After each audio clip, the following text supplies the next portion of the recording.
হচ্ছে কি তাদের অল্প সময়ের জন্য তাদের পরিশ্রম আর দীর্ঘ সময়ের জন্য তারা সুখ সংযোগ স্বাচ্ছন্দ্যের সহিত উপভোগ করা। ফালা তারগাবু বিআনফুসিকুম আন নাফসি, রাগিবা আন বিমুখ হওয়া, রাগিবা ইয়ারগাবু, এটা রাগিবা ইয়ারগাবু বা সামিয়া থেকে আসে। এটি যখন আন সেলার সাথে ব্যবহার করা হবে তখন এর অর্থ হবে কি বিরত থাকা, বিমুখ হওয়া।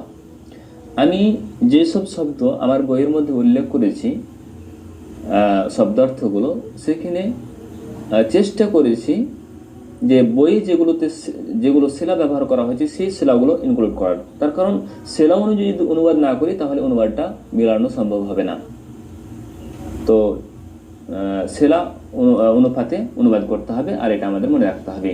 ফালা তারগাবু বিআনফুসিকুম, তোমরা বিমুখ হয়ে যেও না, আন নাফসি, আমার কাছ থেকে, আমার কাছ থেকে তোমরা বিমুখ হয়ে যেও না, অর্থাৎ মুখ ফিরিয়ে নিও না। শোনো, ফামা হাজ্জুকুম ফিহি বিআউফা মিন হাজ্জি, আর তোমাদের অংশ তাতে নেই, বিআউফা মিন হাজ্জি, আমার অংশের চেয়ে অধিক।